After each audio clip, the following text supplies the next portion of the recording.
सवाल को कॉपी करें। रफली मैंने खुद बनाया इस सवाल तो थोड़ा सा मैं बता देता हूँ। पहले आप बैंक अकाउंट बनाइए, पूरा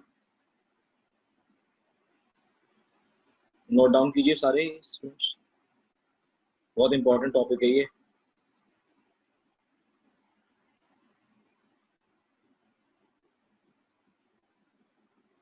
पहले बैंक का अकाउंट बनाइए।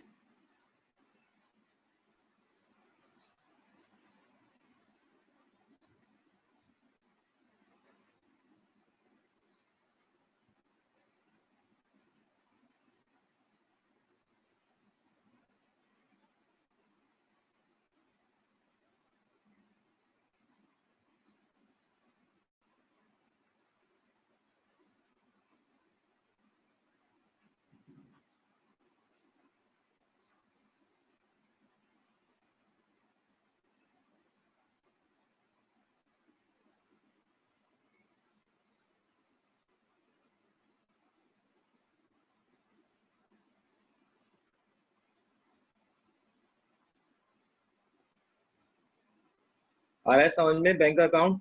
तो फिगर कोई प्रॉब्लम हो तो मुझे पूछ लीजिएगा। बैंक के डेबिट में मैं पहले बता देता हूँ। बैंक के डेबिट में ब्रॉड डाउन लिखा है 2178, ट्रेड रिसीवेबल लिखा है 44049, कैश सेल्स लिखी है 332467 एंड रेंट रिसीव्ड लिखा है 7000।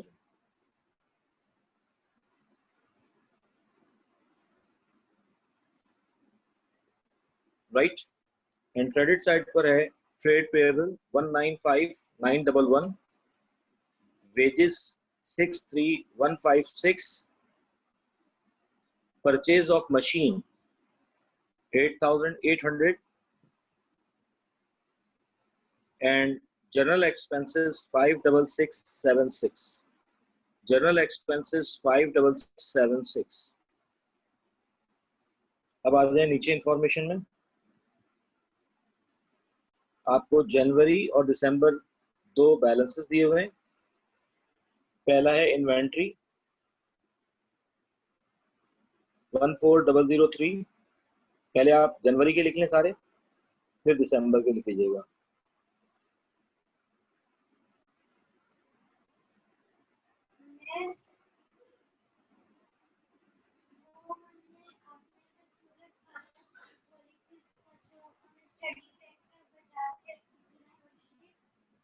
लिख लिया सबने?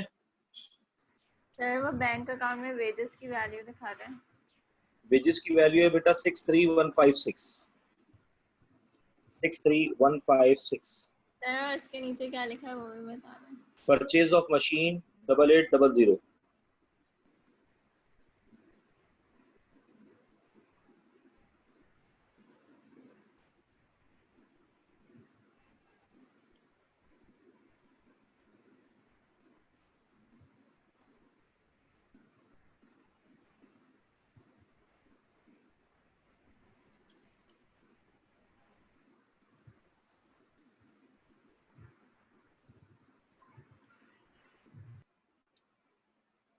लिख लिया?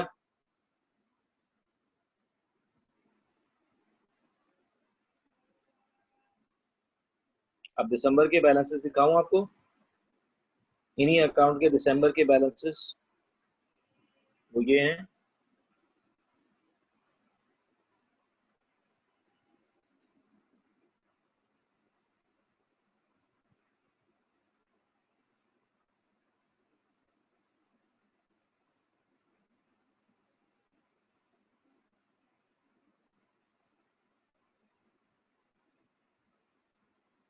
जो आखिरी दो अकाउंट लिखे हुए हैं, ये लिखा हुआ है रेंट रिसीवेबल अक्रूड और रेंट रिसीवेबल प्रीपेड, यानी कि अक्रूड इनकम और प्रीपेड इनकम।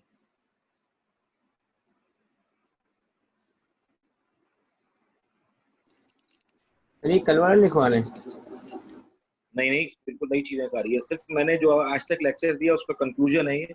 जो छोटी छोटी बातें आप आगे पास पेपर में करेंगे और वहां अटकेंगे, उससे निकालने के लिए एक सवाल बनाया गया है।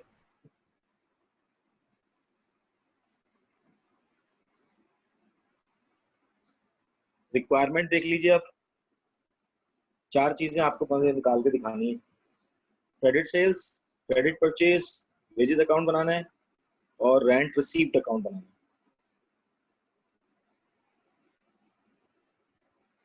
Credit sales, credit purchase, wages account and rent received account.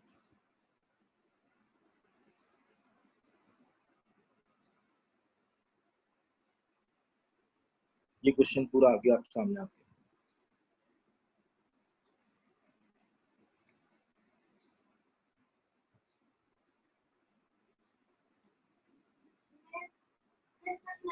लिख लिया जी? आप लिखते हैं एग्जाम्पल नंबर 1, इसके ऊपर लिखें एग्जाम्पल नंबर 1।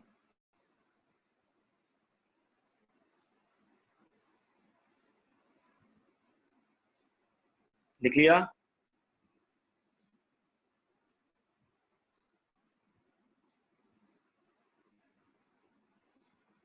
डन हो गया भाई? अस्सलाम वालेकुम सर। वालेकुम सलाम। लिख लिया सबने क्वेश्चन? सर ये नीचे तो 4 पॉइंट्स हैं, ये एडिशनल इंफॉर्मेशन है। नहीं नहीं, ये आपकी रिक्वायरमेंट है। आपने फाइंड आउट करना है इस सवाल को देखते हुए कि क्रेडिट सेल्स कितनी है, आपने फाइंड आउट करना है क्रेडिट परचेज कितनी है, आपने फाइंड आउट करना है कि वेजेस एक्सपेंस का अकाउंट एक्चुअल कितना आएगा जो हमने बताया था आपको पाप और अप्पा वाला, और रेंट रिसीव्ड अकाउंट बनाना है, जिससे आप इनकम स्टेटमेंट का अकाउंट फाइंड आउट करेंगे कि एक्चुअल एक्सपेंस कितना है और एक्चुअल अरे रेंट अभी रिसीव्ड। अभी में आपने इतना बड़ा सवाल कर लिया। ये आपने अभी इतनी सी देर में आपने इतना बड़ा सवाल करा दिया, मैंने कनेक्ट करा ये कोई इतना कराया बड़ा आपका नहीं है सवाल। भाई, कराया नहीं है, ये पहले से बनाया हुआ सवाल था, आपको सिर्फ कॉपी करने को कहा है। अभी मैंने कराया कुछ भी नहीं है, मेरे बच्चे ब्लड प्रेशर से मरीज हो गए। सर लास्ट वाली रिक्वायरमेंट रीड कर दें। रेंट रिसीव्ड अकाउंट,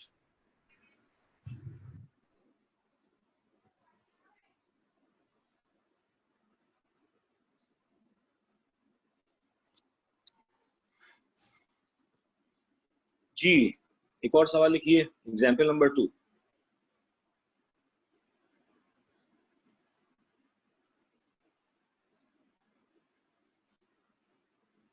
आ जाओ नेक्स्ट पेज पे।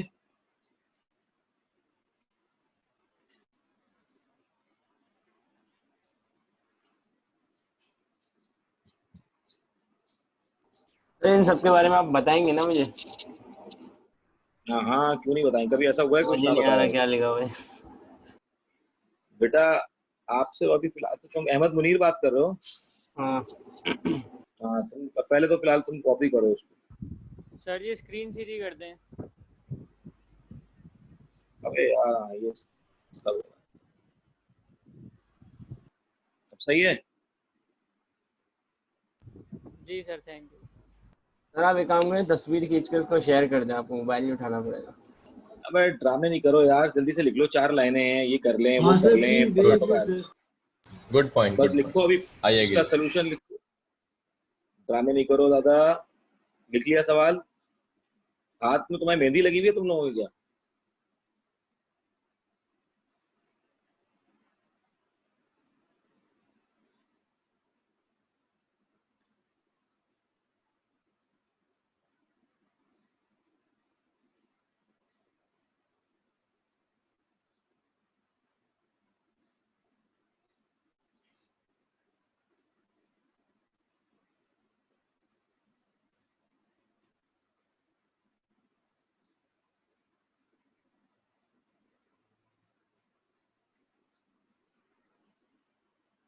चलो सॉल्व करो इसको।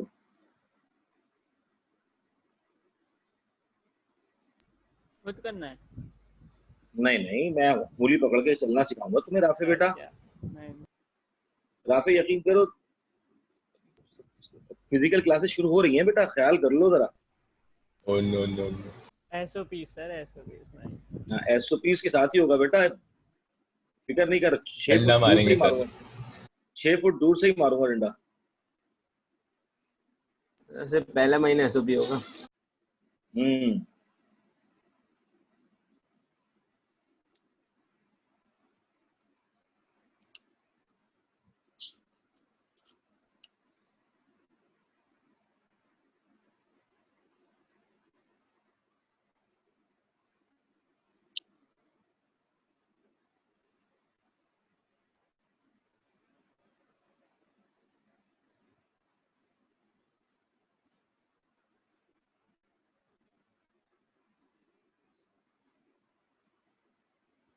चलो जी,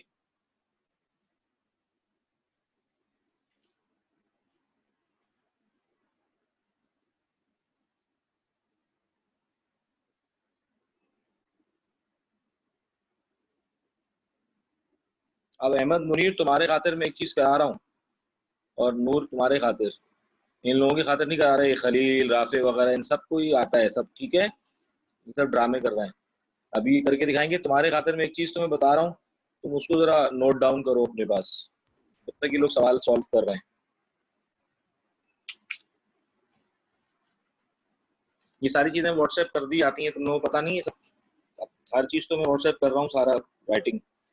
अच्छा जी, जब भी आपको क्रेडिट सेल्स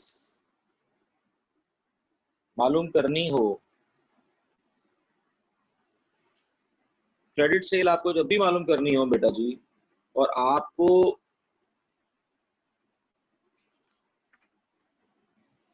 ट्रेड रिसीवेबल का बिगिनिंग और ट्रेड रिसीवेबल का क्लोजिंग सवाल में गिवन हो, ट्रेड रिसीवेबल का बिगिनिंग और ट्रेड रिसीवेबल का क्लोजिंग सवाल में गिवन हो, तो आप उसको दो तरीके से क्रेडिट सेल मालूम कर सकते हैं। एक आसान तरीका भी है, पहले मैं वो बता दूं ताकि आप लोगों की कोई प्रॉब्लम ना हो। आप सबसे पहले क्या करेंगे, ट्रेड रिसीवेबल का कैरेट डाउन बैलेंस, जिसको एंडिंग बैलेंस कहा जाता है, वो लेंगे, ट्रेड रिसीवेबल का कैरेट डाउन बैलेंस, और उसमें आप ऐड कर देंगे जो भी कैश या बैंक में पैसा रिसीव्ड हुआ है फ्रॉम कस्टमर, और उसमें ऐड कर देंगे रिटर्न इनवर्ड, अगर सवाल में दिया है, कंप्लीट बात लिख रहा हूं मैं, और उसमें ऐड कर देंगे डिस्काउंट अलाउड, अगर सवाल में गिवन है तो, और उसमें ऐड कर देंगे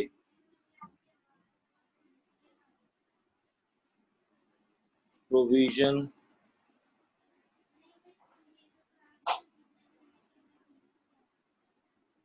sorry bad debts,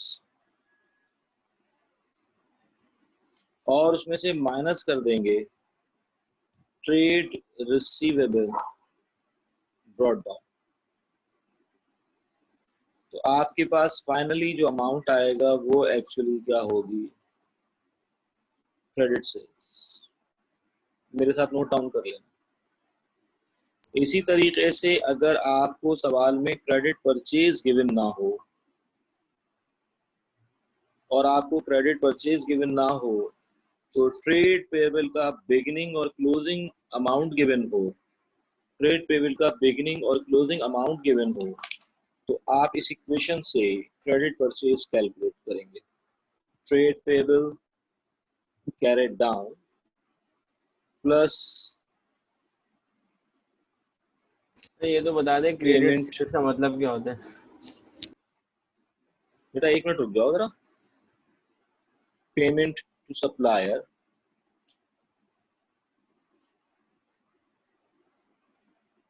payment to supplier plus करेंगे रिटर्न आउटवर्ड,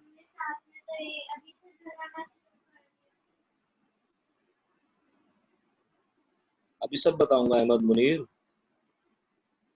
फिर उसमें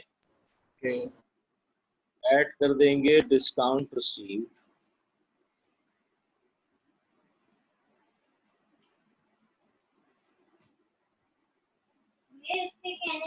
फिर माइनस कर देंगे trade payable brought down.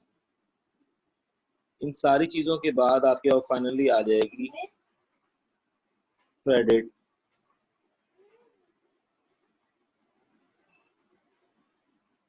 Purchase. अब तुमने अहमद सवाल करने मुझसे, तुम जो कर रहे थे आप पूछो। मैं पूछ रहा हूँ क्रेडिट सेल्स का मतलब क्या है? अहमद, क्रेडिट सेल्स जो आप निकलवा रहे हैं,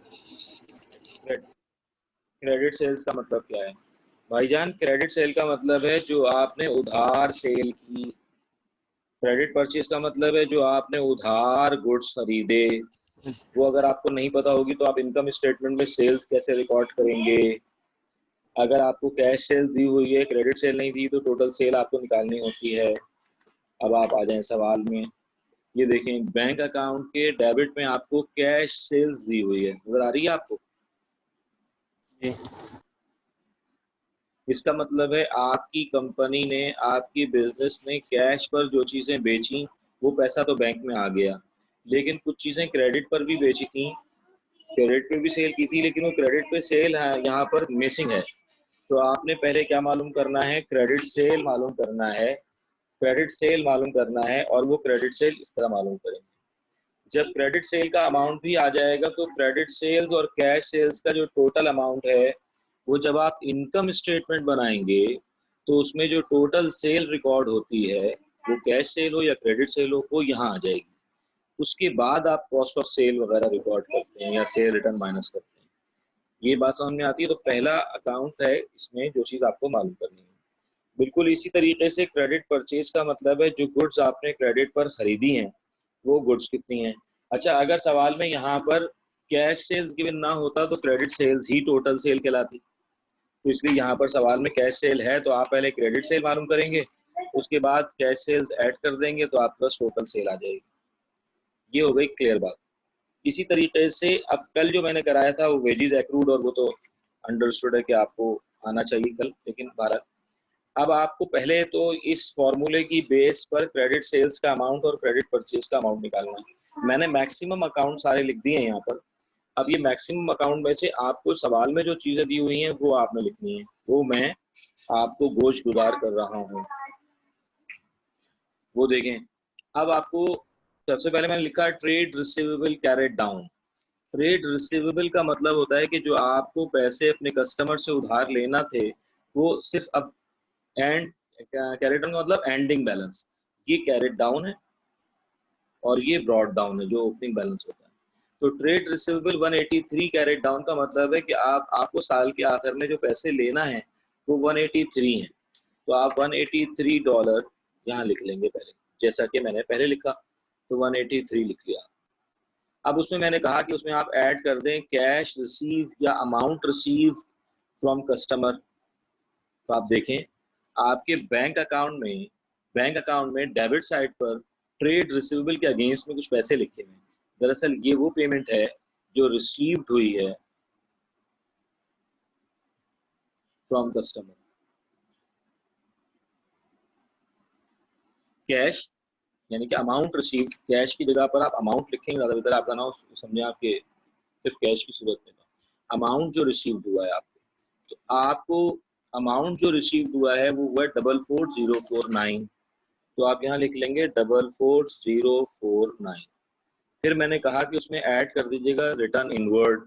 सवाल में रिटर्न इनवर्ड नहीं दिया हुआ, मैं ऐसी जीरो डाल रहा हूँ समझाने के लिए। फिर वो कहता है कि डिस्काउंट अलाउड अगर दिया हो तो वो भी लिख लें, इस सवाल में डिस्काउंट अलाउड भी नहीं है। फिर मैंने कहा कि अगर बैड डेट्स है तो बैड लिख लें, बैड डेट्स भी नहीं है। तो उसके बाद आपको उसमें से माइनस करना था trade receivable brought down. Trade receivable साल के शुरू में $317 था, वो आपने 317 आपने माइनस करने हैं। तो जो फाइनल अमाउंट आएगा वो आपकी क्रेडिट सेल होगी, और वो अमाउंट होगा 183 प्लस 44049, यह आ गया माइनस 317 43915 43915। तो पहली रिक्वायरमेंट का जवाब ये था। इसी तरीके से क्रेडिट परचेज जब आप मालूम करेंगे तो क्रेडिट परचेज में आपको इस तरह का सवाल हो तो ट्रेड पेबल कैरेट डाउन आपको सवाल में जो दिया होगा 5163, जैसा कि इस सवाल में दिया हुआ है, तो आप यहाँ लिख लेंगे 5163। उसमें ऐड कर देंगे payment to supplier. Payment to supplier हमेशा बैंक के क्रेडिट साइड पर दी होती है। ये देखें आपको कहीं पेमेंट टू सप्लायर नजर आ रहा है, ये जो ट्रेड पेबल के अगेंस्ट में बैंक अकाउंट में क्रेडिट साइड पर अमाउंट दिया हुआ है, ये पेमेंट टू सप्लायर के नाम से जाना जाता है। तो ये है 195911। तो इसमें लिख देंगे 195911। पेमेंट टू सप्लायर के बाद अगर आपको सवाल में रिटर्न आउटवर्ड दिया है तो हम प्लस कर लेंगे, 0 है। फिर डिस्काउंट रिसीव दिया है तो वो भी प्लस कर लेंगे और उसमें से माइनस कर देंगे ट्रेड पेबल ओपनिंग यानी कि ब्रॉड डाउन। तो वो दिया हुआ 4872, आपने लिख दिया 4872। तो फाइनली आपका जो क्रेडिट परचेज का अमाउंट आएगा वो आएगा 5163 प्लस 19511 माइनस 4872 ये आ रहा है 19802। ये आपका आ गया क्रेडिट परचेज। अब आपको जब इनकम स्टेटमेंट बनाना होगा तो उस इनकम स्टेटमेंट में आपको चाहिए होगी सेल। तो अब एक सेल तो हो गई, एक होती है कैश सेल्स अगर 2 दी है यानी कि आपने कैश पर कितनी चीज बेची, और एक होती है क्रेडिट सेल कि आपने उधार कितनी चीज बेची। तो टोटल जो है वो सेल कहलाती है। तो कैश सेल्स आपको सवाल में यहाँ दी हुई है 332467 332467। उसमें हम प्लस कर देंगे वो क्रेडिट सेल्स जो हमने फाइंड आउट किए 43915। तो हमारी जो टोटल सेल आ जाएगी वो आ जाएगी आपके पास सर ये 3324। सर बोलो बोलो बोलो बोलो ये क्रेडिट से शायद गलत बोलो है बोलो। क्योंकि ये बैलेंस ब्रॉड डाउन है 314 है, आपने 317 लिखा। 314 है ये वाला, जी 317 है। 317 एक मिनट। सही लिखा है सर ने। सेवन है यार, देखो गौर से देखो। अरे और आप को कुछ नहीं कहना। 332467 प्लस 43915। तो आपकी जो इनकम स्टेटमेंट में जाने वाली सेल्स का अमाउंट होगा वो होगा 376382। ये आपका अमाउंट आएगा टोटल। अब उसके बाद आप पूरा इनकम स्टेटमेंट जब बनाएंगे तो सारे ये अकाउंट सेल्स रेवेन्यू है ना। पहले तो हम अब इसमें मैं रुक जाता हूँ, पहले क्रेडिट सेल क्रेडिट परचेज पर। अब इसका एक और तरीका भी है जो हमारे कॉमर्स बैकग्राउंड वालों को बहुत आसान लगता है, वो है कि वो ट्रेड रिसीवेबल का टी अकाउंट बना लें और ट्रेड पेबल का टी अकाउंट बना लें। एसएलसीए पीएलसीए के थ्रू वो क्रेडिट सेल भी निकाल सकते हैं और क्रेडिट परचेज भी निकाल सकते हैं। लेकिन मैंने ये सिर्फ साइंसेस के स्टूडेंट्स के लिए बताया कि वो इस फॉर्मूले के जरिए भी, क्योंकि उसने आपसे ये नहीं कहा कि अकाउंट बनाइए क्रेडिट सेल का या क्रेडिट परचेज के लिए, इसलिए आप किसी भी तरीके से कैलकुलेट कर सकते थे। तो हमने ये मैक्सिमम फार्मूला लिखवा दिया कि आपके आगे बहुत काम आएगा, आगे बहुत सारे चैप्टर्स में ये बहुत सारा काम आएगा कि बहुत सारी जगहों पर वो इस तरह क्रेडिट सेल मिसिंग कर देता है और आपसे कहता है कि हम आपको ये चीजें बता रहे हैं, अब आप बताओ कि क्रेडिट सेल्स कितनी होगी। तो ये मैक्सिमम अकाउंट है, इससे ज्यादा कुछ नहीं आ सकता। तो ये बहुत काम की चीज है जो आपको दी जा रही है। और इसी तरीके से क्रेडिट परचेज के बारे में भी मैंने बताया। अब मैं अगले स्टेप पे जब आऊंगा जब हमारे अहमद मुनीर का ब्लड प्रेशर नॉर्मल हो जाएगा। हाँ भाई अहमद, क्या रिपोर्ट है? अभी नॉर्मल हो रहा है। हो जाएगा। जब तक आगे नहीं जाऊंगा फिक्र नहीं करो, समझाऊंगा एक एक बात तुम्हें। मैं कोशिश करूंगा कि तुम्हें समझ में आए यार। वैसे तो एक्स्ट्रा क्लास के अंदर ही दोबारा पढ़ाई जाएंगी सारी चीजें, लेकिन बहरहाल ये आना चाहिए तुम्हें। ये जो टोटल होगा हमारे पास क्रेडिट सेल और सेल का, ये हमारे पास रेवेन्यू वाले में आएगा ना, जो इनकम स्टेटमेंट में। हाँ वो जी जी जी जी जी जी बिल्कुल वही। इसीलिए मैंने इनकम स्टेटमेंट हेडिंग डाल के आपको दिखा भी दिया। ठीक है, ये देखिए सेल या रेवेन्यू।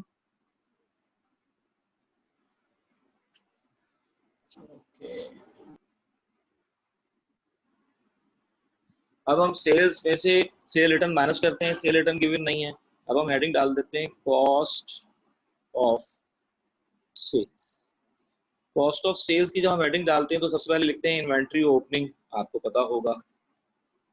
तो इन्वेंट्री ओपनिंग, अब इस सवाल के अंदर जो इन्वेंट्री ओपनिंग दी हुई है वो दी हुई है 14003। तो अब आपने यहाँ लिखा 14003। इन्वेंट्री ओपनिंग में आप ऐड कर देते हैं परचेजेस, आपको याद होगा अब हमें सवाल में परचेजेस गिवन नहीं थी तो फंस जाते हम। उस फंसने से निकालने के लिए आपको ये निकाल के दिखाया गया। तो हमने देखा यार कैश परचेज तो कुछ है नहीं, कैश परचेज होती तो कैश सेल्स की जगह यहाँ लिखी होती, तो कैश परचेज नहीं है। इसका मतलब है आपकी जो क्रेडिट परचेज है वही आपकी टोटल परचेजेज है। तो अब आपने जो परचेजेस निकाली है वो है 19802। 19802 मैंने ये गलत तो नहीं निकाल लिया अमाउंट प्लस माइनस में।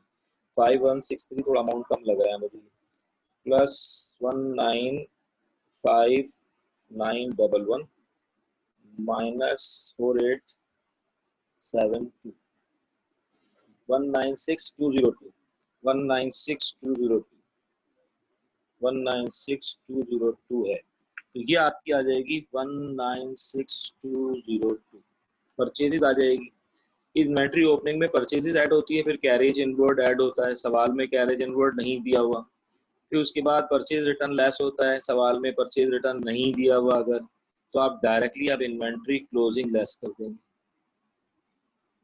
तो जब आप इन्वेंट्री क्लोजिंग लेस करेंगे तो आपको सवाल में इन्वेंट्री क्लोजिंग दी हुई है 13471, तो आप लिखेंगे 13471 और ये कर देंगे माइनस। तो अब आपकी आ जाएगी cost of sale 14003 plus 196,202 minus 13471, ये आ जाएगा 196,734, ये आ जाएगा 196,734। ये आपकी कॉस्ट ऑफ सेल कैलकुलेट हो जाएगी और आप उसको माइनस कर देंगे रेवेन्यू में से, यानी कि सेल में से। कॉस्ट ऑफ सेल हमारे पास इन्वेंट्री ओपनिंग शुरू होगी, बीच में सारे जो खर्चे उस पे हैं वो आ जाएंगे और आखिरी में इन्वेंट्री क्लोजिंग आ जाएगी। हाँ जी, हाँ जी, ये प्रोसीजर है, ये प्रोसीजर है जो इस तरह बताया गया था। इसमें से माइनस कर देंगे 196, ये तो याद होना चाहिए आपको, 734, ये आ जाएगा आपके पास 179,648। ये बेटा प्रोसीजर है, आपने जो बीच में बात की वो गलत की कि सर इन्वेंट्री ओपनिंग और क्लोजिंग के दरमियान जो खर्चे आएंगे वो आ जाएंगे। नहीं, खर्चे नहीं आएंगे भाई, मखसूस चीजें आएंगी। इन्वेंट्री ओपनिंग के बाद परचेजेज आएगा, परचेजेज में से दो चीजें और आएंगी, और वो नहीं है तो नहीं लिखेंगे, और कुछ नहीं लिखेंगे। कैरेज इनवर्ड ऐड करना है और परचेज रिटर्न यानी कि रिटर्न आउटवर्ड माइनस करना है। अगर वो नहीं है तो बस आपने डायरेक्ट इन्वेंट्री ओपनिंग में ऐड करना है परचेजेज और लेस करना है इन्वेंट्री क्लोजिंग, तो आपकी कॉस्ट ऑफ सेल आ जाएगी। सेल्स में से कॉस्ट ऑफ सेल माइनस करेंगे तो ये आपका आ जाएगा ग्रॉस प्रॉफिट। इस ग्रॉस प्रॉफिट के बाद अब आप ऐड कर देंगे इसमें अगर कोई आपकी अदर इनकम है,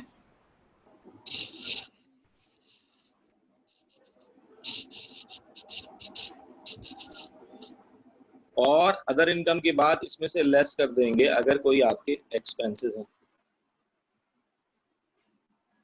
तो अब आपने इस सवाल में से तलाश करना है कि कोई एक्सपेंसेस या इनकम आपको दी हुई है। तो एक्सपेंसेस या इनकम अगर आपको कोई दी हुई है तो वो तलाश कर लें आप।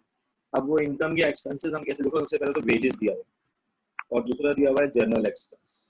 तो जनरल एक्सपेंस से मुतालिक तो नीचे कोई इंफॉर्मेशन नहीं है, उसका मतलब है जनरल एक्सपेंस तो आपका विदाउट कैलकुलेशन सीधा सीधा चला जाएगा 56676।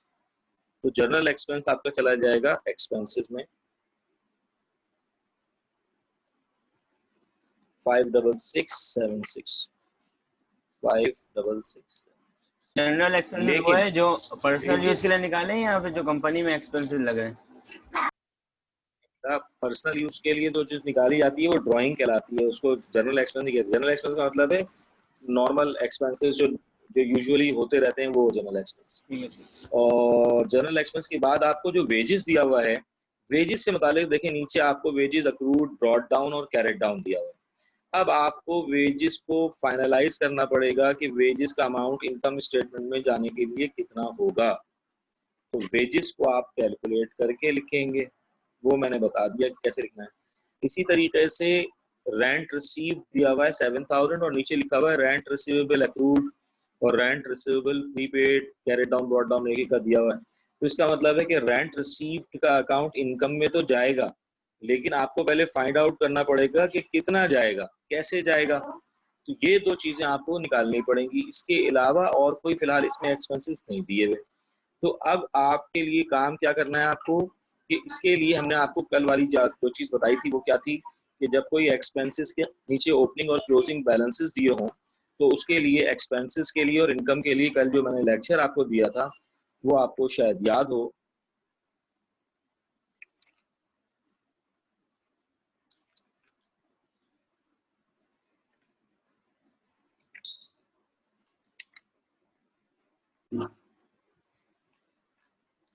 कहाँ गया वो लेक्चर?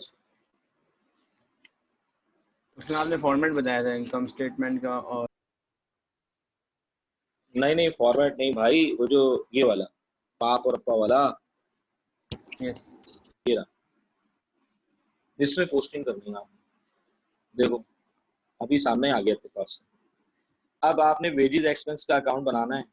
अब उसके 1 2 3 4 बैलेंसेस दिए हुए हैं। अब इसमें से आपको जो सवाल में बैलेंसेस दिए हैं वो 2 दिए हैं, वो 2 कैसे लिखना है, कहाँ लिखना है, वो आप करके दिखाएंगे। ये मैंने अर्ज किया। वेजेस एक्सपेंसेस और ये मेरा एक्सपेंसेस का अकाउंट सेम होगा या अलग होगा? बेटा वेजेस एक्सपेंस और एक्सपेंस मतलब एक ही है ना।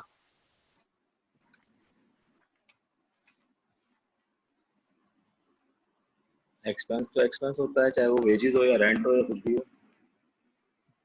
तो अब आपको ये एक्सपेंस का अकाउंट बनाना है।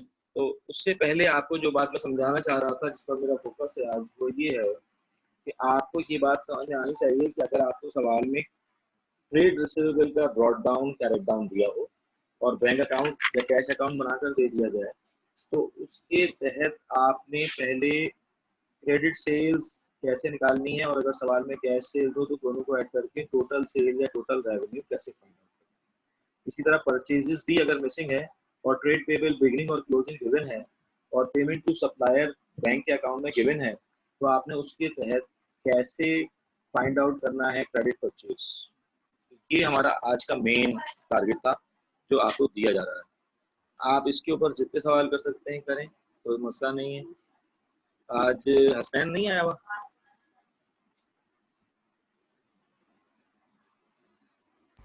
मोहम्मद हमजा आप आए हुए क्लास में हैं? इन हैं?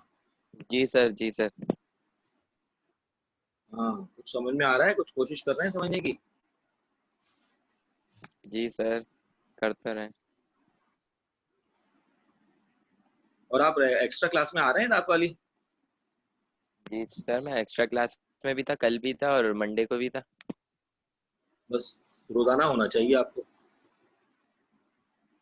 जी सर। अब्दुल मुईज आप एक्स्ट्रा क्लास में अब तो नहीं आ रहे मेरे ख्याल में। नहीं सर, कल भी आया था, मंडे को भी आया था, दोनों दिन आया था। एक्स्ट्रा क्लास में कौन नहीं आ रहा? बात तुम आए थे एक्स्ट्रा क्लास में?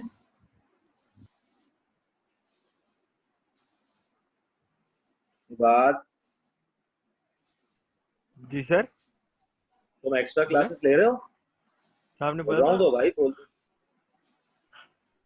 अच्छा सर, आज से ले लूंगा सर फिर।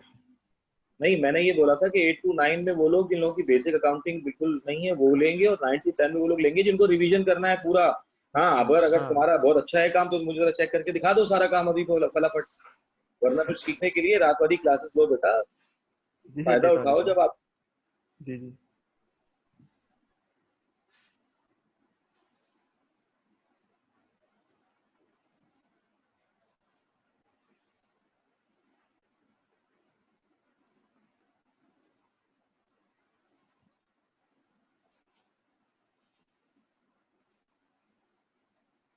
जी हाँ, तो आपको उम्मीद है कि क्रेडिट सेल्स और क्रेडिट परचेज कैलकुलेट करना आया होगा। मैं एक एग्जाम्पल क्वेश्चन और बनाता हूँ और आपसे पूछता हूँ। पहले तो मैं ये वेजेस वाला और रेंट रिसीव वाला अकाउंट आपको दोबारा समझा दूँ ताकि एक लेक्चर कंप्लीट हो जाए और आपका ये इनकम स्टेटमेंट का प्रॉफिट फाइंड आउट हो जाए, ताकि एक सवाल कंप्लीट हो जाए। तो उसके लिए मैं आपको अकाउंट बनाए बगैर भी दोनों तरीके से समझाता हूँ। यानी कि आपको जरूरी उसमें तो क्या है, अकाउंट बनाना का है तो पहले अकाउंट भी बनाकर दिखा देता हूँ आपको। तो आप याद रखें, अब आपको वेजेस का अकाउंट बनाना है जो कि एक्सपेंस में शामिल है। जो एक्सपेंस का अकाउंट से हम बनाकर इनकम स्टेटमेंट का अकाउंट फाइंड आउट करना चाहते हैं, जरा गौर से सुनिएगा लेक्चर, स्पेशली नए स्टूडेंट्स, पुराने स्टूडेंट्स को ये लेक्चर आता है। तो उसके अंदर हम एक वर्ड यूज करवाते हैं पाप, ट्रिक है ये पाप। इस पाप से क्या मुराद है कि ये जो पहला है ये डेबिट है, दूसरा है क्रेडिट है, तीसरा फिर डेबिट है और चौथा फिर क्रेडिट है। सीधा सीधा है, डेबिट क्रेडिट लिख लें आप, नीचे डेबिट क्रेडिट लिख लिया आप। अब पी फॉर क्या है, प्रीपेड है, ए फॉर क्या है, अक्रूड है, और ए फॉर अक्रूड है और पी फॉर प्रीपेड है। यानी कि पी फॉर प्रीपेड और ए फॉर अक्रूड या आउटस्टैंडिंग, ये हो गई पोस्टिंग। तो अब आपको जो पोस्टिंग करनी होती है वो करनी होती है, ये ज्यादा से ज्यादा 4 बैलेंसेस दिए होते हैं, जो डेबिट है, ये क्रेडिट है, ये डेबिट है, ये क्रेडिट है। तो ये देखिए मैं लिख के दिखा रहा हूँ, ये आपका आ गया prepaid, P for prepaid, debit में लिख दिया मैंने, और डेबिट में हमेशा ब्रॉड डाउन, ऊपर जो ऊपर दोनों बैलेंसेस होते हैं वो ब्रॉड डाउन कराते हैं। और पी के बाद यहाँ पर आ गए ए में, ये आ गया अक्रूड, ब्रॉड डाउन, जो ऊपर दोनों बैलेंसेस होते हैं वो ब्रॉड डाउन होते हैं। और फिर देखें पी ए, ऐसे जेड बन रहा है, जैसे पी ए पी, अगर आप इस तरह भी कर सकते हैं ट्रिक, पी ए पी, ठीक है भाई। तो अब आप नहीं है, यहाँ आ जाए आप, पी ए अक्रूड, नीचे जो दोनों बैलेंसेस होते हैं वो कैरेट डाउन होते हैं। अब इसके बाद आखिरी पी।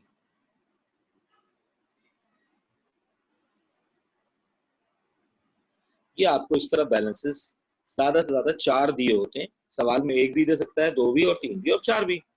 और जो आपने पेमेंट की होती है वो बैंक के नाम से यहाँ लिख देते हैं, मैंने ये बताया। अब देखें इस सवाल के अंदर आपको क्या करना है, आपने वेजेस जो पे किया हुआ है वो बैंक के क्रेडिट में लिखा हुआ है तो वहां डेबिट में आ जाएगा 63156। आपने वेजेस की जो पेमेंट की हुई है वो है 63156।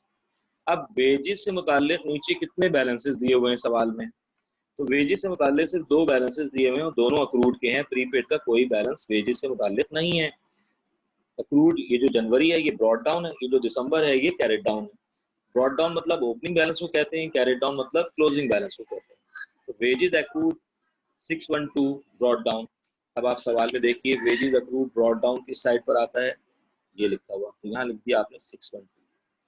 चलिए अब आ जाए इधर, फिर आपको वेजेस अक्रूड दिया हुआ है कैरेट डाउन 938, आपने लिख दिया अक्रूड कैरेट डाउन 938 उसकी जगह। इसका मतलब है प्रीपेड ना ब्रॉड डाउन है, प्रीपेड ना कैरेट डाउन। अब आपने क्या किया, बैलेंसिंग फिगर जो आएगी वो आपने लिखनी है। कैसे आएगी, आपने देखा कि डेबिट साइड पर जो अमाउंट है वो कितना है, वो है 63156, उसमें प्लस कर दिया 938, क्योंकि आपके पास आ गया 64094, 64094। अब ये एक्सपेंसेस की प्लस साइड होती है, ये एक्सपेंसेस की माइनस साइड होती है। तो एक्सपेंसेस आपके प्लस इतने से हो रहे हैं और माइनस कितने से हो रहे हैं, ये दोनों बैलेंस तो दोनों माइनस कर देते, अब सिर्फ एक ही बैलेंस है तो -612। तो अब आपके पास जो बैलेंसिंग फिगर आ रही है, जहां अमाउंट कम होता है वहां लिख लिया जाता है 63482। ये बैलेंस आपका फाइनली इनकम स्टेटमेंट में जाएगा, यानी कि ये एक्चुअल एक्सपेंस है, इसको हम यहाँ लिख देंगे इनकम स्टेटमेंट। ये आपने फाइंड आउट करना था जिसके आपको मार्क्स देगा वो। और अब आप आ जाएं, यहाँ पर पूरा अमाउंट आ जाएगा, दोनों तरफ इक्वल करना होता है इसको, तो ये बड़े अमाउंट से अब ये दोनों टोटल करेंगे तो 64094 आ जाएगा। अब आप इनकम स्टेटमेंट जब बना रहे हैं तो एक्सपेंसेस आपने जो फाइंड आउट किए हैं वेजेस के वो हैं 63482, तो यहाँ लिख देंगे 63482। ये आपने वर्किंग की है, ये आपने वर्किंग की है जो अकाउंट बना के। अब उसने कहा कि अब आप रेंट रिसीव्ड का अकाउंट बनाएं, तो भाई रेंट रिसीव्ड का अकाउंट बनाने के लिए आपने यूज किया था अप्पा। ये देखिए रिसीव्ड का कोई भी अकाउंट होगा उसके अंदर इनकम आप लिख रहे हैं, रेंट हो या कोई भी चीज हो। रेंट जरूरी नहीं है, receive, commission receive, rent receive, कोई भी चीज रिसीव के साथ हो तो वो आपकी इनकम का अकाउंट होता है। तो रेंट रिसीव के अंदर हम यूज कर रहे हैं कौन सा अकाउंट? आपका APPA। आपको पता है A फॉर अक्रूड है और P फॉर प्रीपेड है। वही डेबिट क्रेडिट डेबिट क्रेडिट, ठीक है। और वही Z वाली बात। तो अब आप ऊपर जो दोनों बैलेंसेस हैं वो ब्रॉट डाउन होते हैं। सबसे पहले किसका नंबर आ रहा है? A फॉर अक्रूड, तो आप यहाँ लिखेंगे अक्रूड ब्रॉट डाउन। A के बाद किसका नंबर आ रहा है? डेबिट के बाद क्रेडिट में P, तो P for prepaid brought down. फिर दोबारा ये देखें Z बन रहा है, अब ये Z बन रहा है। अब यहाँ पर A है, यहाँ पर P है, यहाँ पर P है और यहाँ पर P।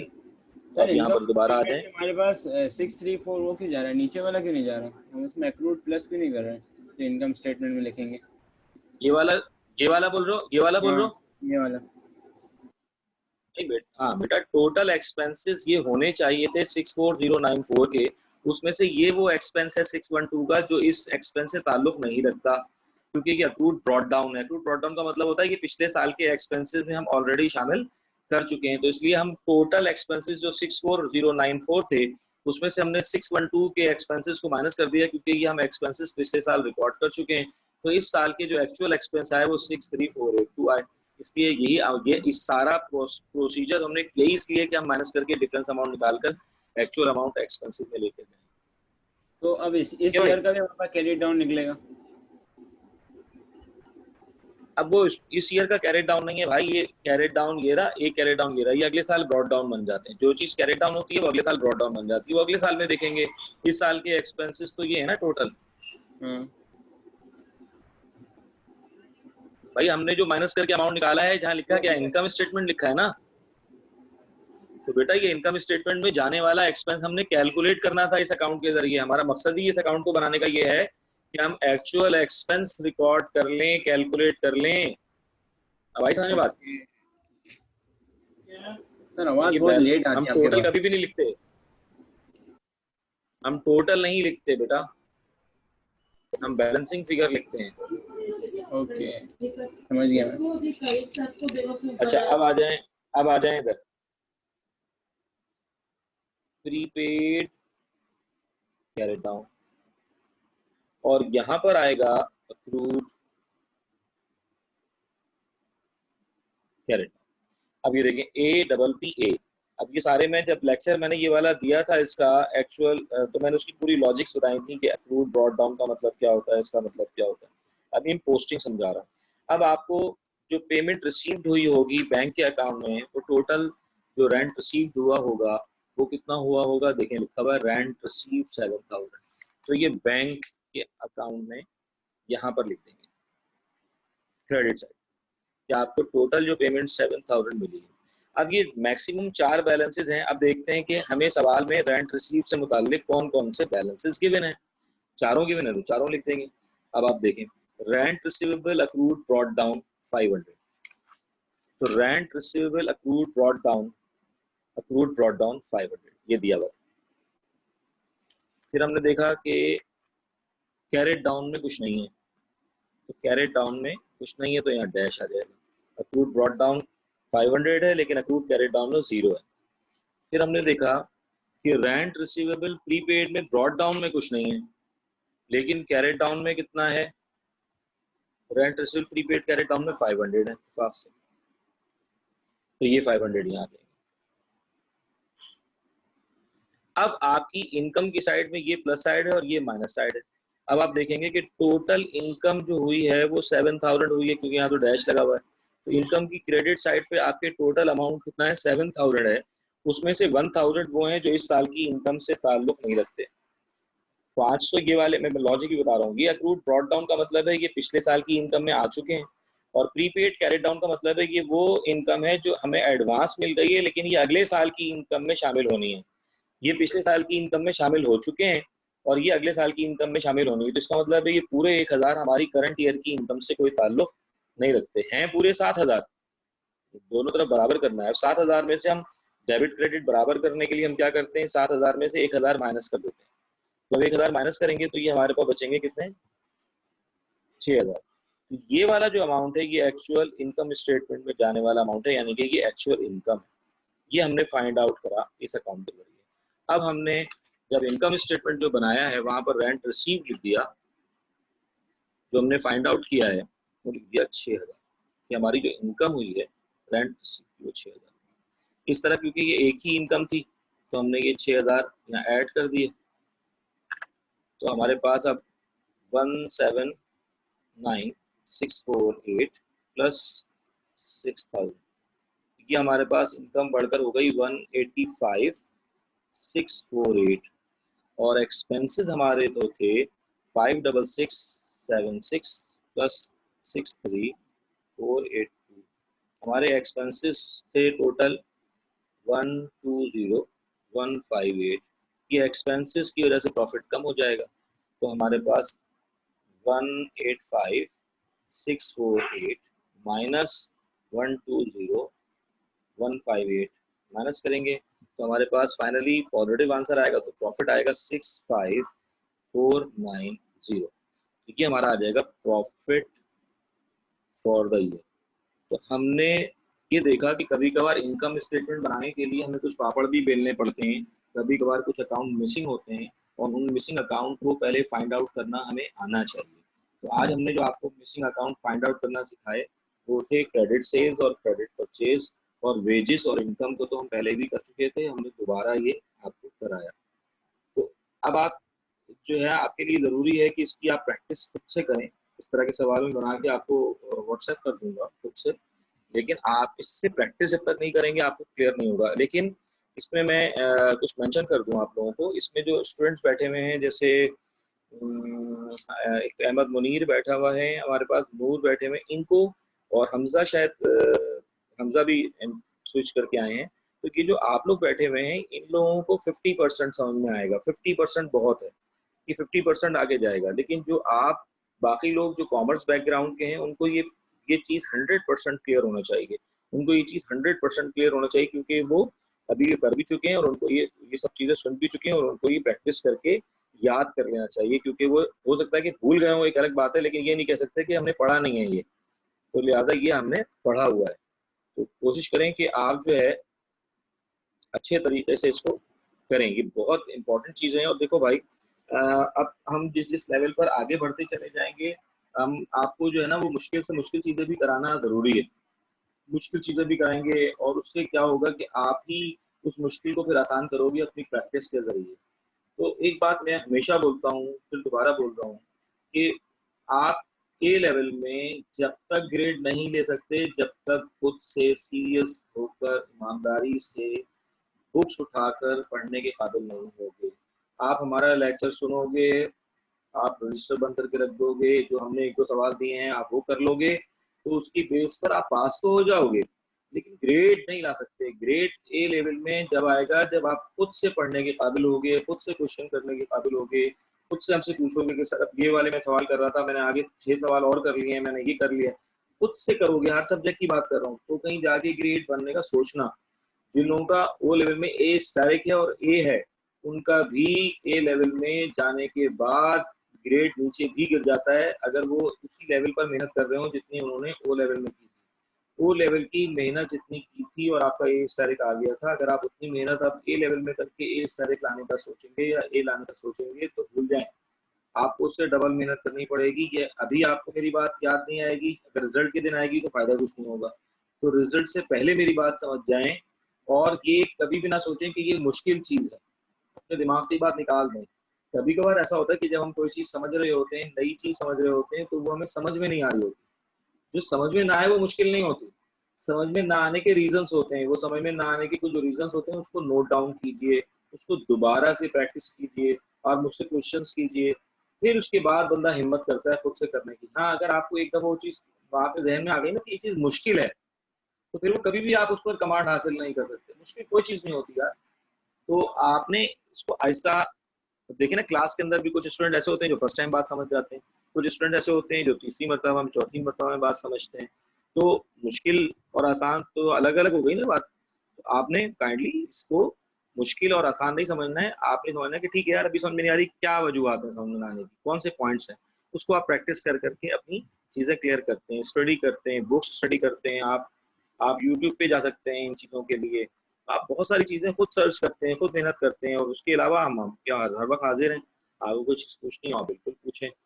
तो ये तरीका होता है ए लेवल में पढ़ने का। मैं बार बार कह रहा हूँ कि जब तक आप ए लेवल में अपने माइंड को सेट नहीं करेंगे ए लेवल वाला, तो और बच्चों की तरह आप उंगली पकड़कर ओ लेवल में जिस तरह आपको टीचर चलाते थे ऐसे ऐसा समझ रहे हैं आप, तो ऐसे से आपको काम नहीं चलेगा, आप तो फिर फंस जाएंगे, क्योंकि आप सिर्फ हमारे ऊपर डिपेंड कर रहे होंगे कि हमने आपको होमवर्क नहीं दिया, चलो कोई बात नहीं, आज तो सर ने होमवर्क नहीं दिया भाई, तो भाई होमवर्क वगैरह नहीं है, अब जो चैप्टर हो गया उससे रिलेटेड जो आपको समझ में आ रहा है, आप पास पेपर उठाएं, आप बुक्स उठाएं, आप दूसरी चीजें उठाएं और अपने आप को जज करें, और अगर कोई चीज़ नहीं आ रही तो आप उसको डिस्कस करें, परेशान ना हो तो डिस्कस करें, तो उससे आप सीखेंगे।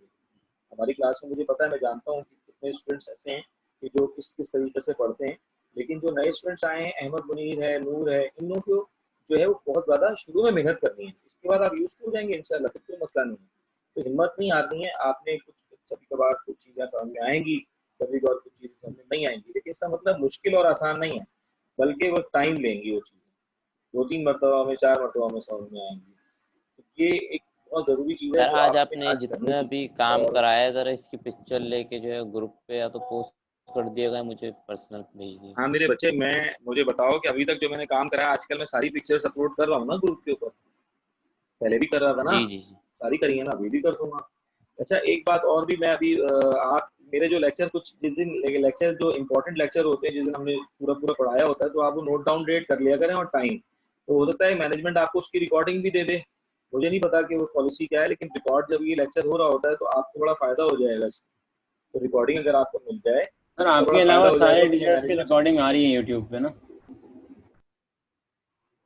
अच्छा पता नहीं भाई, अब मुझसे पूछ लूंगा। मैंने उनको कहा, उन्होंने कहा कि सर ठीक है, सैफुल्लाह से बात करें।